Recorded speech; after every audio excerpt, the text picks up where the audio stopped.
Assalamualaikum warahmatullahi wabarakatuh. Perkenalkan, nama saya Abdurrahman. Saya dari Universitas Muhammadiyah Banjarmasin, Fakultas Keguruan dan Ilmu Pendidikan, Program Studi S1 Pendidikan Bahasa Indonesia, dengan NIM 22880111014. Di sini saya mengerjakan tugas membuat video pembelajaran pendidikan agama Islam dengan dosen pengampu Bapak Herman Taufik, MPDI. Di sini saya membuat video pembelajaran dengan tema menginterpretasikan iman, Islam, dan ihsan dalam membentuk insan kamil. Apa sih insan kamil itu? Insan kamil ialah manusia yang sempurna dari segi wujud dan pengetahuannya. Kesempurnaan dari segi wujudnya ialah karena dia merupakan manifestasi sempurna dari citra Tuhan, yang pada dirinya tercermin nama-nama dan sifat Tuhan secara utuh. Istilah insan kamil sendiri pertama kali diperkenalkan oleh Syekh Ibnu Arabi pada abad ke-14. Ia menyebutkan ada dua jenis manusia, yakni insan kamil dan monster setengah manusia. Jadi, menurut Ibnu Arabi, jika tidak menjadi insan kamil, maka manusia menjadi monster setengah manusia. Selain Syekh Ibnu Arabi, sekurangnya ada dua syekh yang menyusun konsep insan kamil, yakni Syekh Al-Jilli dan Syekh Fadlullah. Selanjutnya, karakteristik insan kamil. Status, kedudukan, dan kualitas manusia sesungguhnya ditentukan oleh dirinya sendiri. Setiap orang normal dibekali oleh Allah dengan potensi yang seimbang, masing-masing mempunyai kelebihan dan kelemahan. Sebagai potensi untuk mengembangkan dirinya sendiri, manusia diberi akal dan pikiran serta kemauan, kehendak, dan kemampuan untuk mengerjakan sesuatu dengan kebahagiaan fisik dan mentalnya yang sangat sempurna. Baik dan buruknya seseorang serta hina dan mulianya tergantung pada perjuangannya dalam mengusahakan kemuliaan dan menghindari kehinaan. Seorang mukmin yang kuat dan berilmu lebih baik dan lebih dicintai oleh Allah dari seorang mukmin yang lemah dan tidak berilmu. Dalam Al-Quran dijelaskan pada surah Al-Anfal ayat 2 sampai dengan 4. Dia menjelaskan bahwa ada 5 kriteria bagi orang yang mukmin sejati. Yang pertama, senantiasa mengingat Allah. Yang kedua, bila mendengar ayat-ayat Allah, imannya bertambah. Yang ketiga, bertawakal. Yang keempat, menegakkan sholat. Dan kelima, menginfakkan sebagian rezekinya. Orang yang senantiasa mengingat Allah, di mana saja ia berada, pastilah segala perbuatannya dan tindakannya akan terkontrol dengan baik. Segala langkah dan perbuatannya akan selalu disesuaikan dengan petunjuk Al-Quran dan As-Sunnah. Mereka menyadari betul bahwa dengan berbuat baik sajalah seseorang akan memperoleh kebahagiaan di dunia dan di akhirat. Mereka senantiasa berzikir kepada Allah, akan terlepas dari segala tipu daya syaitan, baik yang halus maupun kasar. Manusia yang telah tertipu oleh kejahatan akan berusaha menjerumuskan orang-orang yang baik dan beriman, karena orang seperti itulah telah dikuasai oleh syaitan. Akan tetapi bila orang yang beriman itu berpegang teguh pada bimbingan wahyunya, pasti akan terhindar dari tipu daya mereka. Tingkatan insan kamil menurut Syekh Abdul Karim Al-Jilli. Di sini ada 3 tingkatan. Yang pertama, tingkat pemula, al-bidayah. Pada tingkat ini, insan kamil mulai dapat merealisasikan asma dan sifat-sifat ilahi pada dirinya. Yang kedua, tingkat menengah, at-tawassut. Pada tingkat ini, insan kamil sebagai orbit kehalusan, sifat kemanusiaan yang terkait dengan realitas kasih Allah, al-haq, dan ar-rahmaniyah. Pengetahuan yang dimiliki oleh insan kamil pada tingkat ini telah meningkat dari pengetahuan biasa karena sebagian dari hal-hal yang gaib telah dibukakan Allah kepada dirinya. Yang ketiga, tingkat terakhir, al-khitam. Pada tingkat ini, insan kamil telah dapat merealisasikan citra Allah secara utuh. Ia pun telah dapat mengetahui rincian dari rahasia penciptaan takdir. Ciri-ciri insan kamil. Di sini terdapat 4 ciri-ciri insan kamil. Yang pertama, berfungsi akalnya secara optimal. Maksudnya di sini, akal yang berfungsi itu dapat mengetahui segala perbuatan baik seperti adil, jujur, berakhlak, sesuai dengan esensinya dan merasa wajib melakukan itu. Yang kedua, berfungsi intuisinya. Intuisi dalam pandangan Ibnu Sina disebut jiwa manusia. Menurutnya, jika yang berpengaruh dalam diri manusia adalah jiwa manusianya, maka orang itu hampir menyerupai malaikat dan mendekati kesempurnaan. Yang ketiga, mampu menciptakan budaya. Sebagai bentuk pengalaman dari berbagai potensi yang terdapat pada dirinya sebagai insan, manusia yang sempurna adalah manusia yang mampu mendayagunakan seluruh potensi rohaninya secara optimal. Yang keempat, menghiasi diri dengan sifat ketuhanan. Manusia termasuk makhluk yang mempunyai naluri ketuhanan atau fitrah, maka ia cenderung kepada hal-hal yang berasal dari Tuhan dan mengimaninya. Sifat-sifat tersebut menyebabkan ia menjadi wakil Tuhan di muka bumi.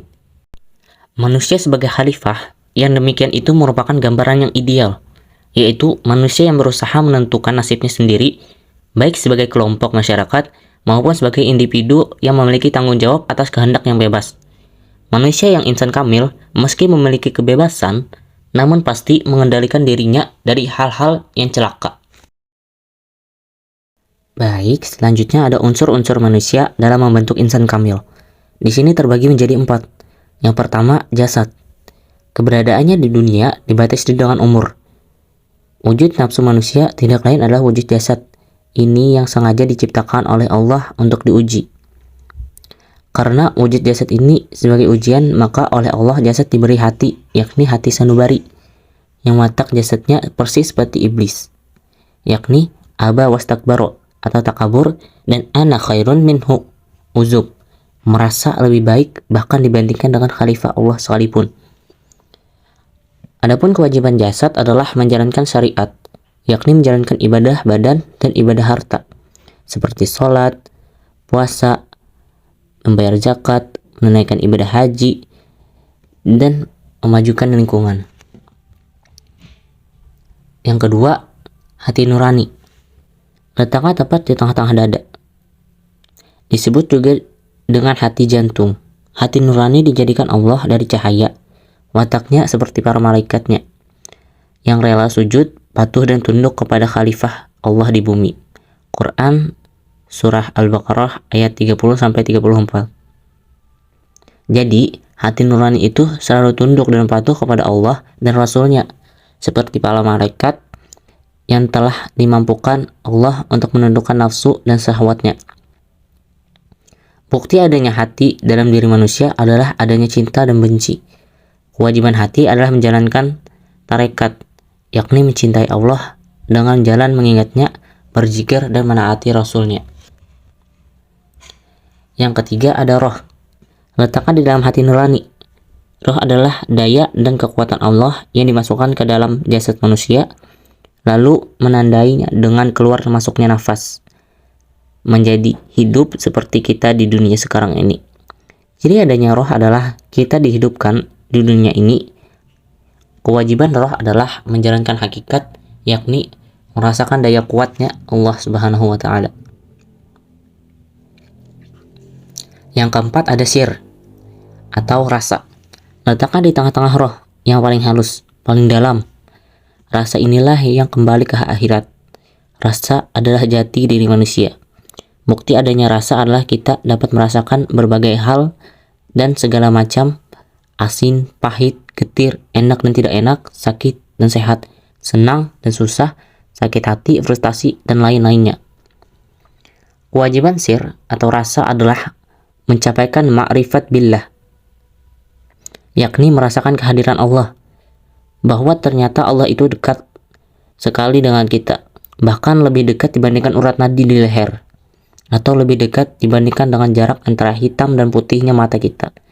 Tentu bagi orang yang sudah mencapai ma'rifat billah. Selanjutnya, metode mencapai insan kamil. Dalam perspektif tasawuf, Jalan untuk membentuk insan kamil haruslah mengikuti jalan yang ditempuh oleh kaum sufi, jalan yang lurus. Syarat pertama haruslah beriman dan berniat memproses diri menuju martabat insan kamil. Adapun jalan utama yang perlu dilakukan untuk mencapai derajat insan kamil adalah jihad akbar, jihad dengan menundukkan nafsu dan syahwat. Untuk mencapai derajat insan kamil, kita harus dapat menundukkan nafsu dan syahwat kita hingga mencapai tangga nafsu mutmainnah. Nafsu mutmainnah merupakan titik berangkat untuk kembali kepada Allah. Akan tetapi, dengan modal nafsu mutmainnah pun masih diperintahkan lagi oleh Allah untuk menaiki tangga nafsu di atasnya, yakni radiyah, mardiyah, hingga kamilah. Setelah itu, Allah sendiri yang akan menariknya melalui fathul dan rahmatnya dalam membentuk insan kamil. Adapun tahap-tahap penanaman karakter inti untuk menaiki tangga nafsu mutmainnah. Yang pertama ada taubat, memohon ampun kepada Allah. Yang kedua, wara, menjauhi hal-hal yang tidak jelas halal dan haramnya. Yang ketiga, juhud, tidak mementingkan hal-hal yang bersifat materi atau duniawi. Hal-hal yang bersifat materi ini dapat menghalangi mereka untuk mendekatkan diri kepada Allah. Yang keempat, fakir. Di atas tingkat juhud, orang yang sudah mengosongkan hati dari ikatan dan keinginan apa saja selain Allah semata. Sabar. Yang kelima, menahan diri untuk melakukan segala hal yang dilarang oleh Allah. Yang keenam ada tawakal, berserah diri kepada Allah Subhanahu wa taala. Selanjutnya, 7 macam nafsu. Yang pertama ada nafsu amarah, yaitu nafsu yang selalu mendorong manusia kepada keburukan atau kemaksiatan. Yang kedua, nafsu lawwamah, yaitu nafsu yang sudah menjalani perintah Allah dan menjauhi larangannya, namun masih banyak terpeleset dalam perbuatan maksiat sehingga membuatnya selalu menyesali diri. Yang ketiga, nafsu mulhamah, yaitu nafsu yang sudah mengenali kotoran-kotoran yang halus seperti riya, ujub, sombong, dengki, cinta dunia, dan lain-lain daripada penyakit-penyakit batin. Tapi, ia belum bisa melepaskan diri dari kotoran-kotoran halus tersebut. Yang keempat, nafsu mutmainnah, yaitu nafsu yang sudah bersih dari kotoran-kotoran halus dan telah berganti sifat-sifat tercelanya menjadi sifat-sifat terpuji. Sudah berakhlak dengan akhlak Allah yang jamaliyah berupa kasih sayang, lemah lembut, kemuliaan, dan lain-lain. Di sini awal mula seseorang sampai kepada Allah, tetapi ia masih belum bersih dari kotoran-kotoran yang halus seperti syirik kafi dan cinta menjadi pemimpin. Kelima, nafsu radiyah, yaitu nafsu yang telah mencapai maqam fana, tetapi ia masih melihat diri telah fana sehingga dapat membawanya kepada riya. Yang keenam, nafsu mardiyah, yaitu nafsu yang telah fana dari fana dan sudah tenggelam dalam lautan tauhid. Yang ketujuh, nafsu kamilah, yaitu nafsu yang sudah sempurna, kamil. Berdasarkan klarifikasi nafsu itu, nafsu yang harus dikalahkan adalah nafsu amarah, lawamah, dan mulhamah. 3 nafsu tersebut tidak masuk ke dalam panggilan Allah Subhanahu wa taala. Allah Subhanahu wa taala berfirman dalam Quran surah Al-Fajr ayat 27 sampai 30. Yang artinya, hai jiwa mutmainnah, kembalilah kepada Tuhanmu dengan hati yang puas lagi ridho, maka masuklah ke dalam jamaah hamba-hambaku, masuklah ke dalam surga-surgaku. Hal itu mengisyaratkan bahwa 3 nafsu itu masih jauh dengan Allah sehingga belum mendapatkan panggilan-panggilannya. Dalam ayat itu, Allah hanya memanggil nafsu mutmainnah, radiyah, mardiyah, dan nafsu kamilah. Karena itu, 3 nafsu itu harus dikalahkan supaya mendapatkan panggilan Allah Subhanahu wa taala dan menjadi orang yang sukses dunia dan akhirat. Bagaimana cara menundukkan nafsu dan syahwat? Teori umumnya adalah dengan memperkokoh keimanan, imannya menjadi tingkat yakin, tidak sekedar percaya, bersungguh-sungguh dalam beribadah, serta memperbagus akhlak dan perilaku. Mengalahkan nafsu bukan perkara mudah, seperti diungkapkan oleh Imam Al-Ghazali. Perlu ada trik khusus untuk mengalahkan nafsu tersebut, di mana trik itu sudah teruji pada orang-orang sufi dalam jihad mereka menguasai nafsu. Antaranya trik yang telah digambarkan oleh Ibnu At-Tahalah dalam kitabnya Al-Hikam. Adapun triknya adalah dengan cara mengenali nafsu lebih dahulu. Mengenali ajakan nafsu adalah dengan cara membedakan antara ajakan nafsu dengan ajakan Allah. Ibnu At-Tahalah berkata, apabila ada dua hal yang tidak jelas bagimu, lihatlah mana di antaranya keduanya yang paling berat bagi nafsu, lalu ikutilah ia, karena tidaklah terasa berat bagi nafsu kecuali sesuatu yang benar. Dari kalam hikmah itu terlihat perbedaan antara ajakan Allah dengan ajakan nafsu. Ajakan Allah adalah yang lebih berat dikerjakan, sedangkan ajakan nafsu lebih ringan dikerjakan. Dalam aktivitas sehari-hari, kita selalu dililit oleh dua hal yang kabur bagi diri kita. Apakah melakukannya atau meninggalkannya? Contoh, mengerjakan sholat berjamaah pada awal waktu, dengan mengerjakan sholat sendiri pada akhir waktu. Mengerjakan sholat berjamaah pada awal waktu sangat berat bagi nafsu, karena mengganggu kesantaian, kelalaiannya, dan kesenangan atau aktivitas duniawi. Karena itu, ikutilah ajakan Allah dan palingkan dirimu dari ajakan nafsu itu dengan tegas. Ajakan nafsu tidak hanya pada yang jelas berlawanan dengan syariat, tapi terkadang juga ada dalam ibadah yang sukar dikenali oleh umum manusia. Dalam hal ini, Ibnu At-Tahalah berkata, di antara tanda mengikuti hawa nafsu adalah bergegas melakukan amalan sunnah, namun malas menunaikan amalan wajib. Banyak orang malas dan berat melakukan amalan-amalan wajib karena umumnya manusia melakukannya, maka nafsu merasa tidak ada sesuatu yang beda dengan yang lainnya untuk mendapatkan pujian. Dengan demikian, trik mengalahkan nafsu adalah mengikuti yang lebih berat dikerjakan dan berpaling dengan tegas dari yang lebih ringan dikerjakan. Mendahulukan yang lebih kuat hukumnya dari yang lebih ringan hukumnya walaupun banyak kelebihannya. Adapun cara untuk mengokohkan keimanan kita adalah dengan percaya kepada rukun iman. Yang pertama, iman kepada Allah. Ma'rifatun wa tasdikun. Ma'rifat artinya mengenal Allah secara yakin, sedangkan tasdik artinya membenarkan bahwa orang yang mengenalkan Allah secara benar adalah Rasulullah. Oleh karena itu, penjelasan tentang Allah harus bersumber dari penjelasan Rasulullah. Yang kedua, iman kepada malaikat-malaikatnya. Meneladani para malaikat yang atas perintah Allah rela sujud kepada khalifah Allah di bumi, dalam arti selalu taat kepada Rasulullah. Taat kepada Rasul sama dengan taat kepada Allah. Jangan sampai seperti iblis yang membangkang perintah Allah untuk sujud kepada khalifah Allah di bumi. Yang ketiga, iman kepada kitab-kitabnya. Menjadikan Al-Quran sebagai pedoman hidup untuk menjalani kehidupan sebagaimana kehidupan yang dijalankan oleh orang-orang yang telah diberi nikmat oleh Allah. Memilih jalan Shiratal Mustaqim dan menjadikan Al-Quran sebagai pedoman hidup agar dapat mati dengan husnul khotimah. Keempat, iman kepada Rasul-Rasulnya. Menjadikan Rasul sebagai ahli zikir, ahli mengingat Allah karena telah mengenali Allah, telah ma'rifat billah, sebagai guru dan teladan dalam menjalani Shiratal Mustaqim. Yang kelima, iman kepada hari akhir. Meyakini hari akhir bahwa dirinya akan memasuki hari akhir yang pintu masuknya dengan kematian yang husnul khotimah. Yang keenam, iman kepada qada dan qadarnya Allah. Suka dengan takdir Allah, dibuat hidupnya serba mudah, dikayakan, dipintarkan, dihebatkan, dan lain-lain. Bersyukur karena dapat bertambahnya ibadah dan amal soleh.